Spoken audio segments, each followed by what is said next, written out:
Have you ever thought about starting your own podcast? When we were trying to get this podcast off the ground, we had so many questions. How do we record an episode? Where do we find background music? How do we get our show on Apple Podcasts, Spotify, and all the other places that people like to listen? And where do we find advertisers? The answer to every one of these questions is really simple.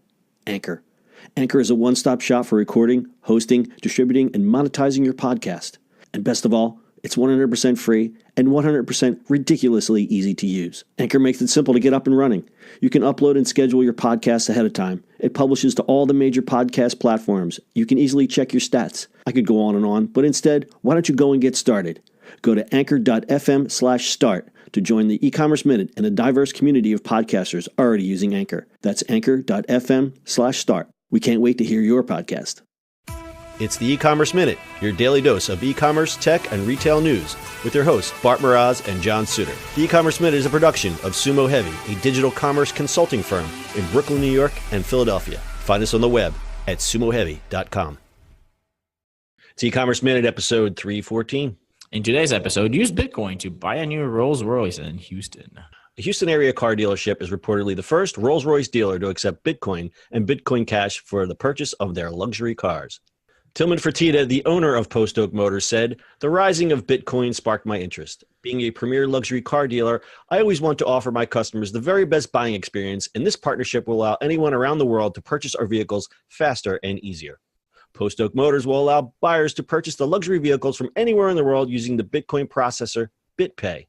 Sunny Singh, chief commercial officer of BitPay, said, "We've noticed people prefer to make larger purchases with Bitcoin since it is a simple way to make payments. The partnership is timely with the increasing popularity of Rolls-Royce, Bentley, and Bugatti vehicles.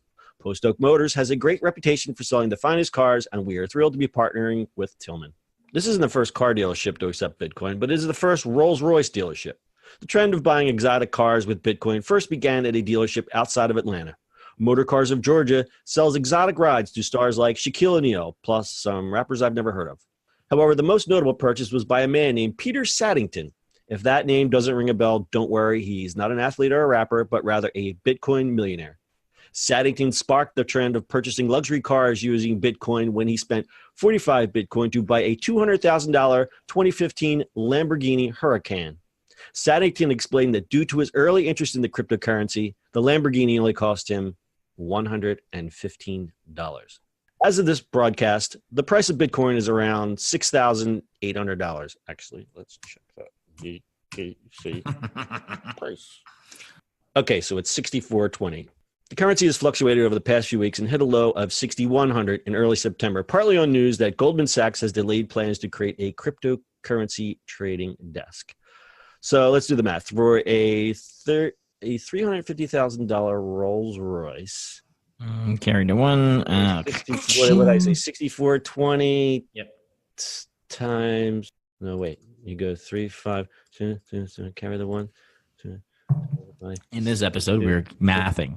So it's 4. Carry the one. The 2. So you need 56 Bitcoin. 56 Bitcoin to buy. Today's episode, we're mathing. We're mathing today. 56 Bitcoin. So, obviously, this guy is not going to sell 12 Rolls Royces in Bitcoin, and it's more of just a PR thing. You are familiar with this Tillman Fertitta. I did not know his name until I did this story. So tell me about this Tillman Fertitta. Well, the man owns Landry's. It's one of the largest restaurant corporations. He owns, the Golden Nuggets casinos, Landry's Seafood, Bubblegum Shrimp, Saltgrass Steak, I think Morton's, like just a lot of things, including the Houston Rockets. How did he make his money? He bought Landry's at some So he turned Landry's around. Yeah, he just turned it around completely. And then it just like exploded into other things. So the man knows how to run restaurants. Incredible. Really well. And he used his fund money to buy the Houston Rockets. Yep. And a car dealership. Okay. Well, probably a few of them and other businesses on top of it. So that kind of works let's out. do a search. What businesses does Tillman own?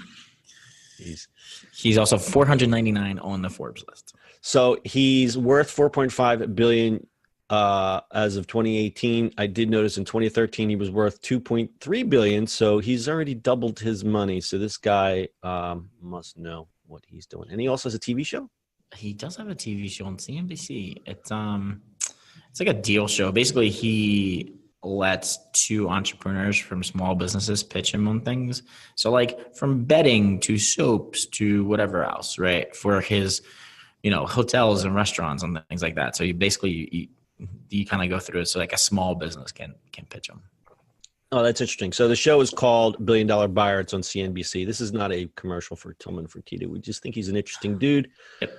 And then we like to pull out these little Bitcoin stories once in a while because obviously they relate to transactions and purchases in e-commerce in a sort of loose way.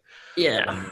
We say the Bitcoin. I mean, it's. I mean, end of the day, it's kind of boring story. But other than that Tillman is doing this is kind of interesting. Because some of and at the same time, I think we really need to keep an eye on these alternative forms of payment, especially in the e-commerce world, because we don't really know where it's going to go.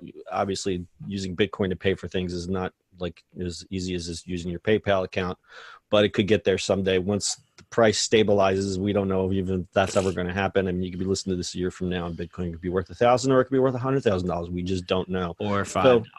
Or $5. And I guess that's what makes these stories interesting, because like we said in the story, this guy Saddington was involved in cryptocurrency so early. He had 45 Bitcoins. And his rationale was those 45 Bitcoins only cost him $115 and he bought a Lamborghini. So that's what gets, I think that's the thing that gets people excited about Bitcoin is the speculation. And it's like, oh, I got in early and now I'm a Bitcoin billionaire, but I don't know. It's still all the speculation stuff kind of scares me, but yet it's like a car crash. I'm fascinated, but I can never look away. All right. You got anything else to add, Bart? No, that's it, my friend. All right. That's your e-commerce minute for today. A full show notes are at ecommerceminute.co. We'll see you on the internet tomorrow. That's it for today's show. If you like the show, do us a favor and subscribe or leave us a review on iTunes. And don't forget, you can now listen to the e-commerce minute on your Amazon device. Just add e-commerce minute to your flash briefing. And finally, if you have a comment or suggestion or just want to say hi, find us on social media at Sumo Heavy.